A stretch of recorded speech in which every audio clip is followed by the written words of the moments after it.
So at present we are working with MSRLS, who is sponsoring a training on bakery and confectionery. In fact, this is the second time that we are working with MSRLS, and the training usually span for about 5 days, and in these 5 days we teach the trainees regarding the basics of bakery and confectionery. Not only the hands-on practical training, but topics such as labeling, packaging, and if possible we put in costing as well as the nutrition evaluation also. So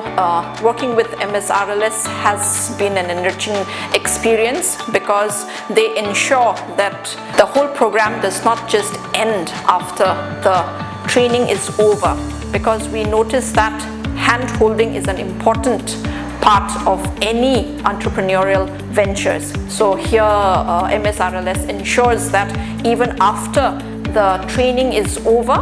that the trainees, once they go back to their villages, that help is ensured, monetary help, financial assistance is given, whereby they can procure machineries and start their own ventures. And in fact, from the last training that we organized in February, we trained about 30 personnel, and out of that more than 50% have started their own bakery units in the villages, and it is very encouraging to see the products that they have come up with so far. MSRLS has made very good approach on their behalf, because this particular program is not only going to talk about regarding their health and hygiene, but whatever skills that we are going to promote here is going to make them more self-sufficient, as well as the activities will be remain sustainable throughout.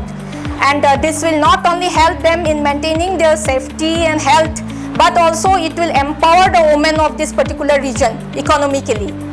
In this particular program, already this is the 3rd day, so we already have completed a few of the activities, hands-on demonstrations. So these activities are basically concentrated on low-cost activities, where the villagers, the ladies, those who are under train can go and really can do something in reality, okay, from home. So right now already we have some products like mosquito repellent agabattis. Then we have the dhoop, which are made of neem extracts as well as lemongrass extracts. And we have made sambarni, which is actually used for purifying air. They also have learned all this, which will also give a very good benefit if they use at their own house, as well as this can be commercialized. A very unique aspect of this training is also something which was shared by the faculty as well as by the DFS, who has initiated that the valedictory of the members. This is something which is very innovative, where towards the end of the training session for all the 4 batches, it has been planned by the non-farm team of the district that a full-fledged display cum exhibition will be held, where the SHG members who have completed the course in different batches will return home, and with all the support that they have received, be it under PMFME, be it under SVEP, be it under MED, will be coming up with their own products, ensuring that they are following the SOPs, they are following the modules, and most importantly the recipes which are taught during the training. And there will be a very big event in the name of exhibition, whereby the members will present the products, and the final official valedictory will be held, which will be of course under the chairmanship of the senior management of the district. And this is something which is definitely bound to impress the SHGs and also bring more SHGs into the similar kind of training,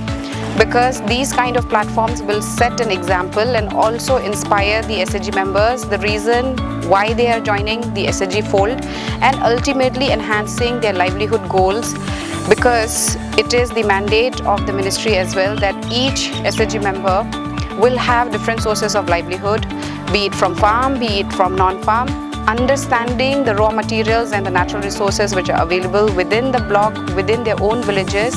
complementing it with all the training, capacity building, inputs, technology, and finally attaining a household income of 1 lakh rupees annually,